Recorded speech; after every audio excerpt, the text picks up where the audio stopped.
It's amazing what happens when you let go of fear. And watching my son win that fight, like, man, if we would have lost, so be it. But knowing what he put into this, not even from the physical aspect, from the mental and emotional turmoil this kid was in, to see him walk into that cage and love life, to see him have his hands raised in triumph, like, it was inspiring, yo. It took me to a whole nother level of belief. Shit, I'm about to go wait in this place when you dropping the bass in. The beat inside the streets of awaken. I'm making to break my foot off of somebody's ass. I'm waiting for someone to say my name so I can annihilate them. Okay, then everyone was screaming the rape when I was kicking at the gate till it caved in, barely scraping by. But now I'm paid. Look at the paper I raked and I'm caking like Jay-Z and Drake. And I hate when people say that I ain't killing shit. The game is my playpen. I punch you in the face and end up breaking your break bands. I'm far from Hollywood. I'm posted up at the days in. Even though the industry say I'm the latest sensation. Drop the stuff at the award show. Becoming complacent. Mama saw me on TV with just a bum in the basement. You a Captain Saber. Who you just be tucking the cake in. What up, everybody? You Control You podcast. You guys got to hear me talk a little bit about ego just right there. Ego is something that people need to move to the side a little bit more. But you know how we start every podcast with gratitude? I'm extremely grateful to my family, for my friends, for everything that I have. So thankful to God for everything that's been provided for me. When I think about specifics, something that sticks out to me is wisdom. I'm extremely grateful for wisdom. Grateful that I've been put in situations that have forced me to grow and become better. And grateful for the difficult times that make me question myself.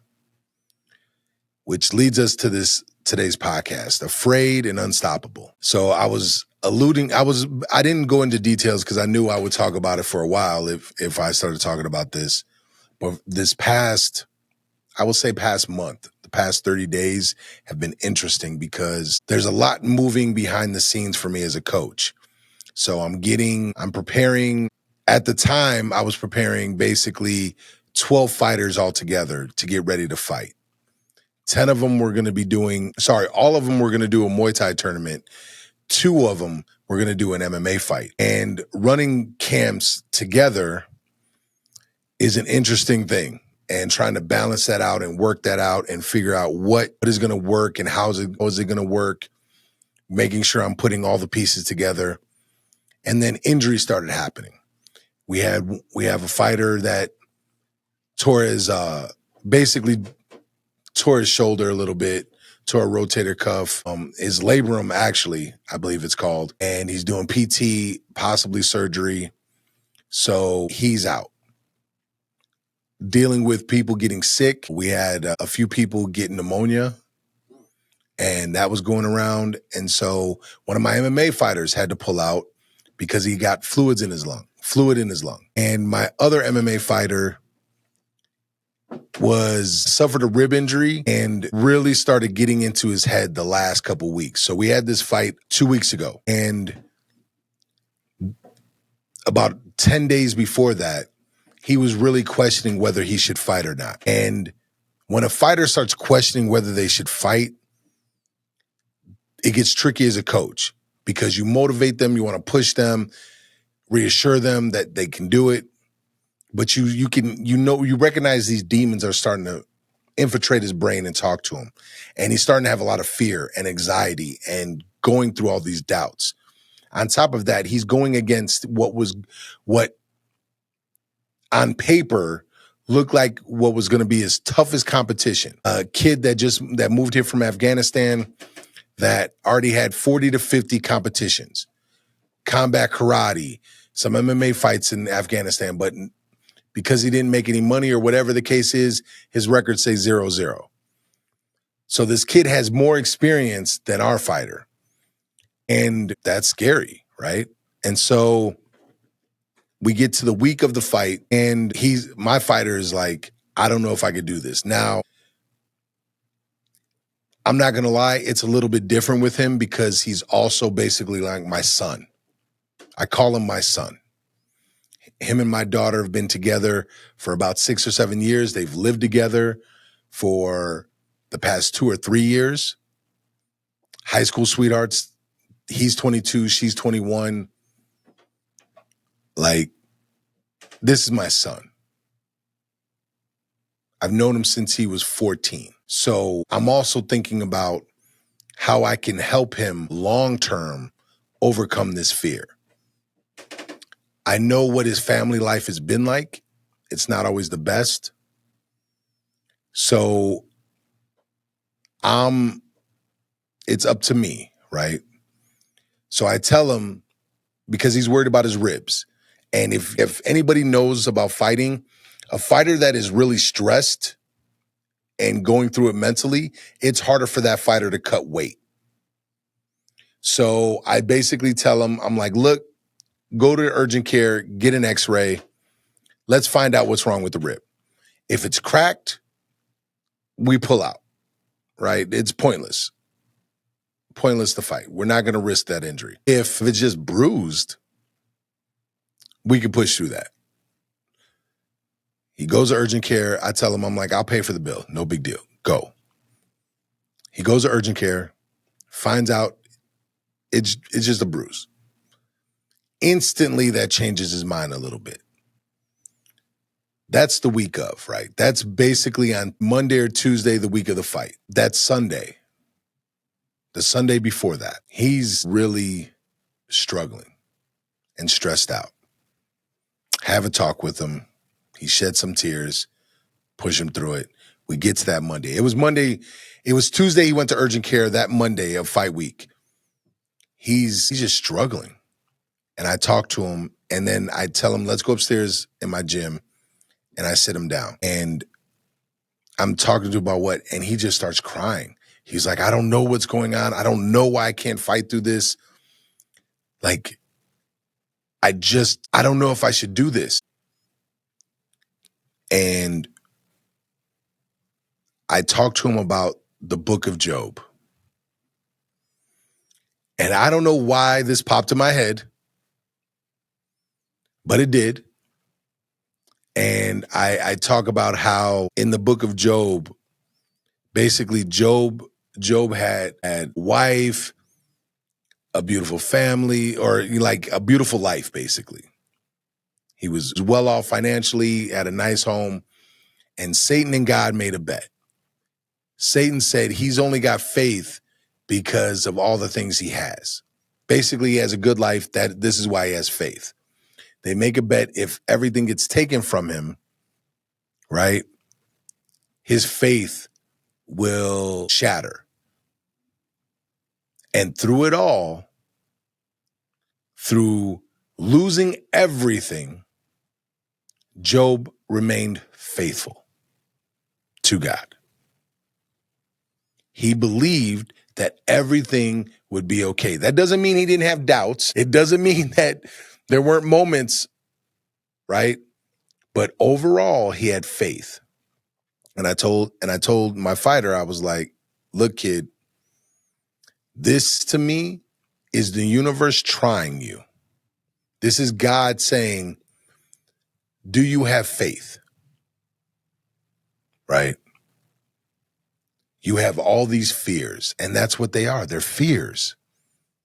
You're afraid that your rib might be cracked, and if you go into this fight, it might be worse. You're afraid to go against what is your toughest competition. You're afraid you may not make weight. You're afraid you're not doing things in your life that you think you should be doing. And the biggest fear is that he's actually feels lost. He doesn't know what direction to go in. And I said, you're being tested. God is testing you. Can you stay faithful to the path? If your rib is cracked, then we just pull out of the fight. Major injury, not worth it, especially at this level. If it's not cracked, we got work to do to cut this weight, and you got to keep going forward. as far as the competition, we want to go against the best competition we can go against. This is how we get better, right? I can't guarantee that we're going to win, but let's go in there and give this dude hell. Let's see what we could do. And then the conversation got really deep. And it made me emotional as well. And I talked about everybody is lost. The difference is that not everybody has a destination that they know they're headed to. You have a destination. And I made him tell me that destination. He said Las Vegas, under the bright lights, with a picture of him and a video of him on the jumbo screen about to fight. That's his destination. That's where he sees himself. I'm like, kid, there's no guaranteed path to get there. So technically, we're lost. We're just going forward lost. What I will say is that because we know what the destination is, we can just try every path until we get there. And then I explained to him how it took me 40 years, technically 41, 42 years, to really finally be okay with being lost. And he looked at me funny and I said, yeah, kid, I'm lost. I thought I had to know the path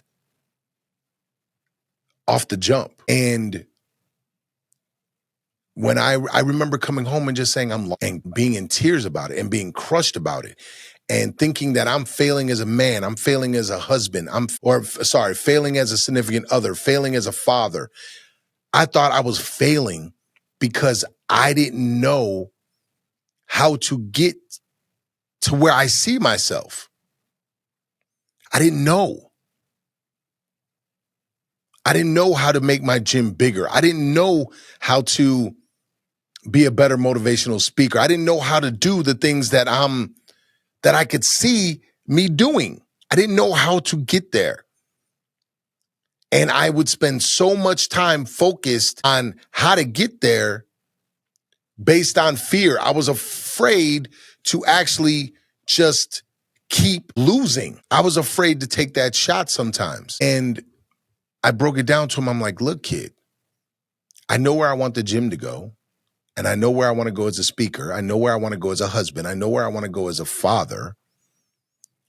Once I became okay with messing it up a lot, once I became okay with missing the shot, with doing the wrong thing, it became easier. I'm okay being lost. I'm okay just living life and experiencing this journey. And I broke this down to him and I'm like, look, man, any man that says they have it all figured out is full of shit. You only figure out the things that you've done. You don't know what's going forward. You don't know what's going to happen as you move forward. Because we don't know the future. And what stops us is fear. Fear is what keeps us from going forward. And when we go through that fear, when we break through it, and we just come to terms with that we're afraid, we're genuinely afraid, and we face that, we become unstoppable. What could ever stop us? Because we've accepted the fact that we don't know exactly how to get there. We're going to drive down this path and we might run into a dead end. We have to backtrack. We have to go this way. We could take a left turn and say, shit, that was the wrong turn. We're going to take this roundabout to go around and get there. And then when we get there, we're like, oh, we could have just taken this path. But we don't know that. We don't have a freaking clue. We just know that we're traveling down this road. We're having this, we're on this path. And that's why I brought up the book of Job. He believes in God, right? I don't care what you believe in. I know he believes in God. I believe in God, right? So that story stuck out to me because Job didn't know. He didn't know he was going to become wealthy again. He didn't know he was going to have a house again. He didn't know he was going to have he didn't know any of this stuff. But he had faith that he would. He had faith that if he kept moving forward, he would be okay. So my son keeps going forward. And we're cutting weight. And he's at my house. We're in a sauna tent. He's in the bath. And I have to pick him off the floor a couple times. And we're still overweight. Just now, we got it down to like 5 pounds, right? The next morning, he goes to the gym. He's got lots of energy. He got a good night's sleep. We train some more. We hit another sauna. We get it down to 2 pounds. Now, again, first time I've been on this path, in my mind, we're about to drive for 3.5 hours. He'll lose that 10 pounds, those 2 pounds on the drive, no problem. That's what most people do. He doesn't lose a pound. What I now know is we should have just cut those 2 pounds before we left and just called it a day and left a little bit later. Because then we wouldn't have to worry about it. But instead, when we got there and we checked weight, we were off 2 pounds. So now we go hit another sauna. Now we're a pound down. Now he's in a whirlpool trying to cut that last little pound. And we get it down to the last 30 minutes. He gets on scale. We're all good. We go forward. He was being tested the entire time. The entire time. It was horrible. He rehydrates. He eats some food. He's worn out. We get some sleep. He feels better the next day. Show up to the venue. Everything's good. He's in good spirits. Get his hands taped. We get him a warm-up. He's the first fight of the night. We walk in that cage, and it's a war. This kid, his opponent, was as tough as we thought he was. He kicked so hard, even when defending, Anthony felt it on his head. It moved him, right? The kid punched so hard. It was the first time Anthony got marked up in a fight. With that said, this kid was exactly what we thought he was. His cadence was exactly what we thought it was. His striking game was exactly what we thought it was. And his ground game was exactly what we thought it was. Anthony dropped him with a punch in the first round and beat on him for the rest of the round. Anthony picked him up in the second round, and the kid grabbed the cage, which is illegal, and he got a point deducted, and put him on his back again and kept beating on him. We won a 3-round decision. Now, mind you, Anthony, in his first 2 MMA fights, the fights never made it out of the first round. So now to have a 3-round decision go our way against a guy that they were planning on, this is how it was broken down to me. He was going to beat Anthony and go pro because he's got so much fight experience. Now, I don't think he's going pro. They got to work on that ground game. All those trials, all those tribulations, that month leading up to the fight, 10 days before the fight, he was being tested. But it wasn't just him being tested. It was me too. Because I had to take stock of what I was telling Anthony. I'm moving into a new space, and I just wasn't coming to terms with the fact that I was honestly afraid. Genuinely afraid. I'm now putting myself in a situation that I haven't been in since 2018. It's going to take everything I have to make this work. And if it doesn't work, I could lose my home. Now, granted, my business can fold right now and I could lose my home. I would have enough time to recover. I would be able to see that it's not going the direction that it's supposed to be going and make some corrections. I don't exactly, this is more like a fight. I don't have all the time in the world to make the corrections in this new space. If things don't work, I gotta adjust quick or trust that it's gonna turn around. I had to admit to myself that within my own marriage, I still have fears, that I'm still going through things and realizing that I'm not living as free-spirited as I could. And I may never be able to do that. And I have to come to grips with that. As a coach, maybe I'm holding on too tight, wanting to win so bad that I'm not seeing certain things that I should see. And I'm just going through all this in my head. And I'm like, well, what are you going to do? And I'm like, I still got to go forward. And that's the beauty of at least my job. I get to help so many other people that it forces me to look and take stock of myself. And when I think about my business, I had to really take stock and do things a little bit differently. I was telling Corey, I had a staff meeting with my instructors, and I actually wrote out a full-out agenda. I've never done anything like that before. I just have some topics and I just go. But no, I had a full-out agenda. This is what I'm going to talk about. This is how I'm going to do it. And then able to answer questions. And honestly, it felt good to be that organized. I was so afraid of being organized that it would stop my freestyle, that I wouldn't do it. But instead, it actually helped my freestyle. It helped me be able to talk off the cuff. Because now it was more precise.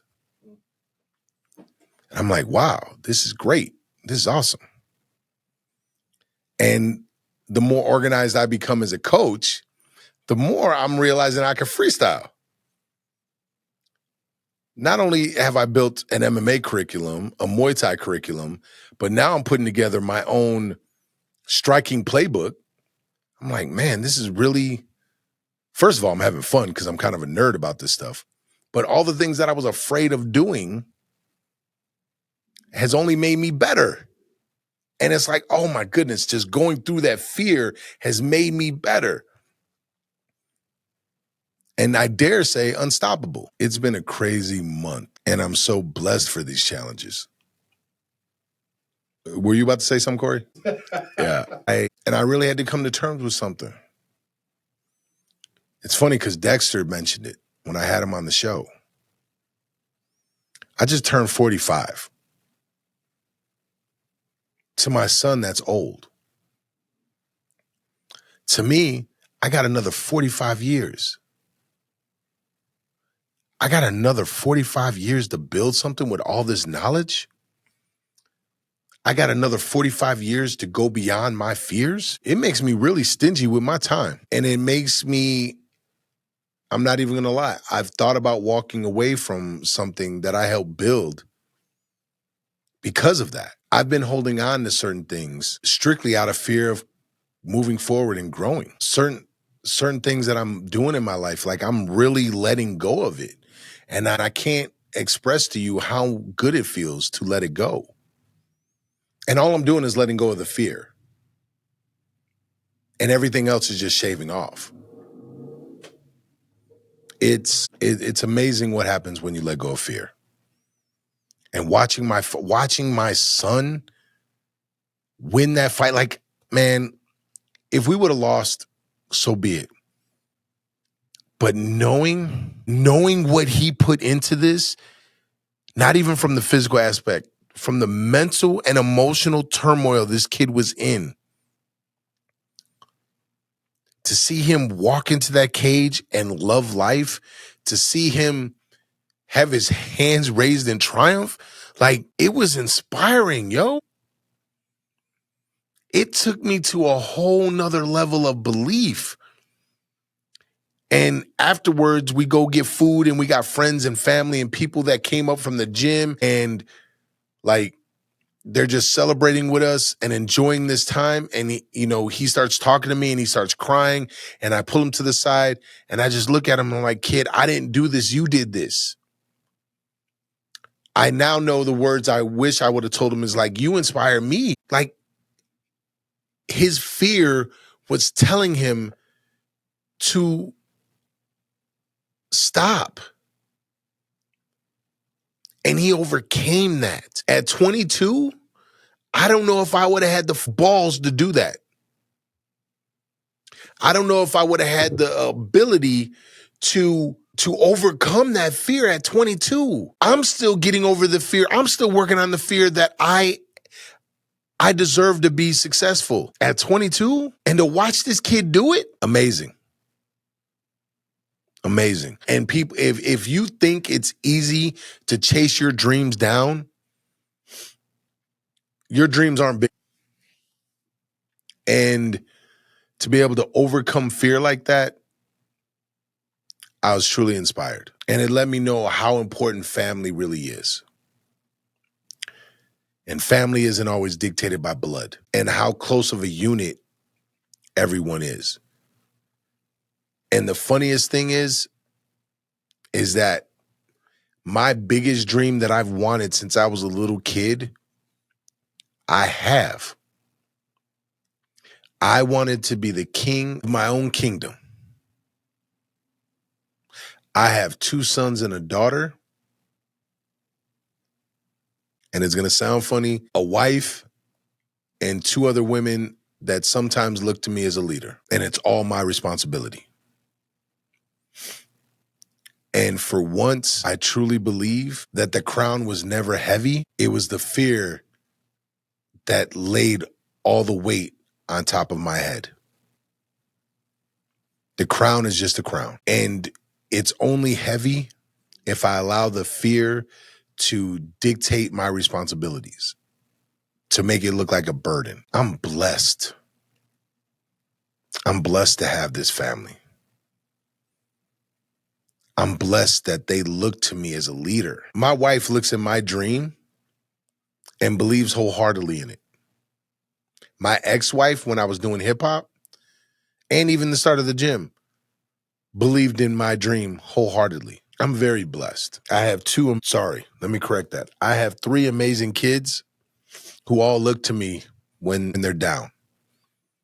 Look to me for advice. Everything I've ever wanted, I have. And now I get to build more. It's an amazing life, man. And it becomes more and more outstanding and amazing when I no longer let fear dictate my actions and I choose to be unstoppable. It doesn't mean I won't be afraid again. It just means as I get older, I'm learning how to navigate through that fear and just say, well, yeah, you're here. Cool. Ride along if you want, but I'm going forward.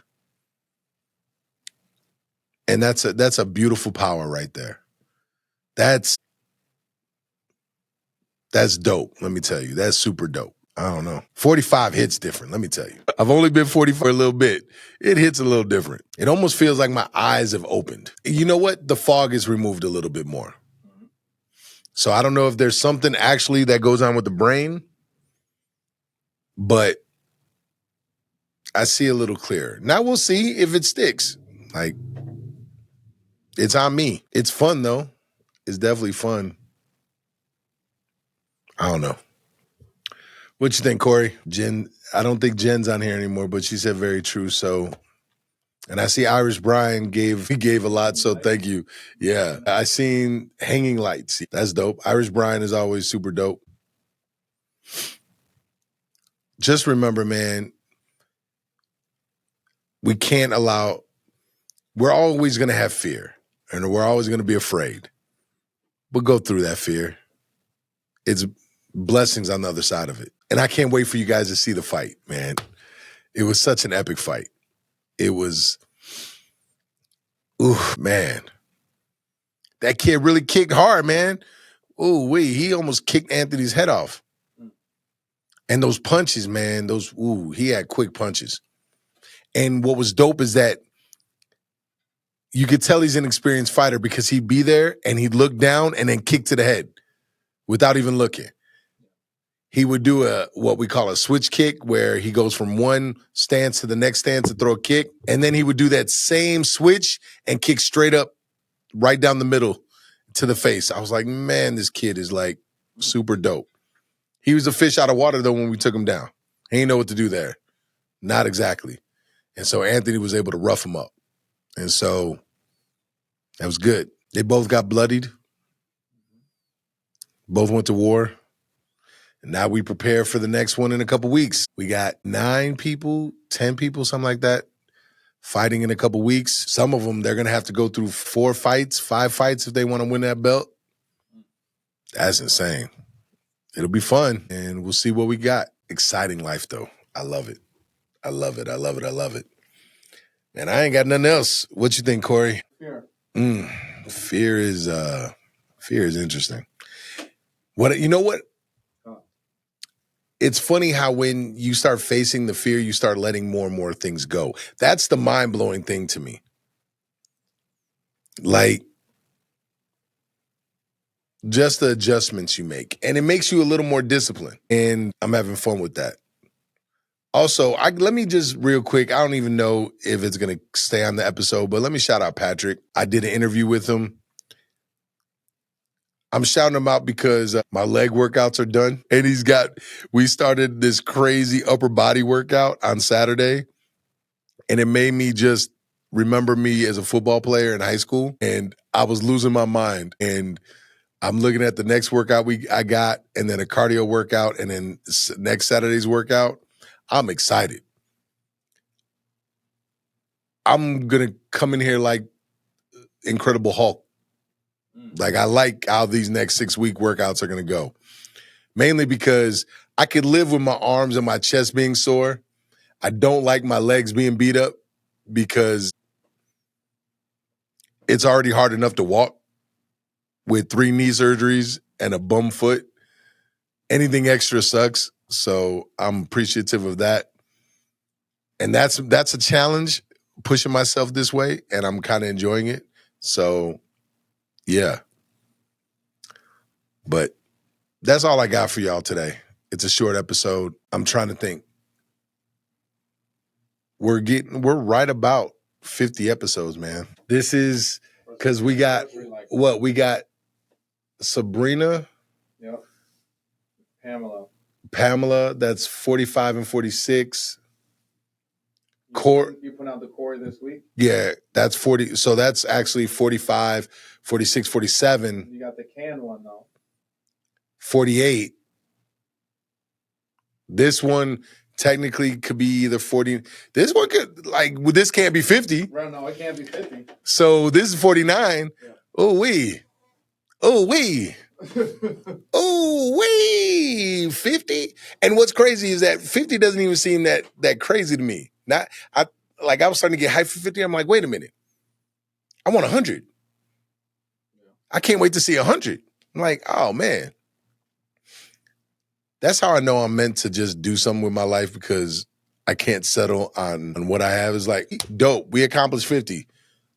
We got 100 to go get. Let's go get it. So, man, again, thank y'all for rocking with me. Corey, thank you always, man. Corey's been one of my number one supporters, man. I appreciate that, man, for always having my back on this stuff, man. It's a blessing. And just keep overcoming fear. I've talked about it plenty of times, but yeah, my fighters keep showing me how important it is as well. So you control you. Let's get it, folks. Peace. Shit, I'm about to go wait in this place when you dropping the bass in. The beat inside the streets of awaken. I'm making to break my foot off of somebody's ass. I'm waiting for someone to say my name so I can annihilate them. Okay, then everyone was screaming the rape when I was kicking at the gate till it caved in. Belly scraping by, but now I'm paid. Look at the paper I raked and I'm caking like Jay-Z and Drake. And I hate when people say that I ain't killing shit. The game is my playpen. I punch you in the face and end up breaking your break bands. I'm far from Hollywood. I'm posted up with the days in. Even though the industry say I'm the latest sensation. Drop the song at the board show. They're coming complacent. Mama saw me on TV with just a bum in the basement. You were Captain Save a whole you just be tucking the cake in. I fuck your baby mama in the ass.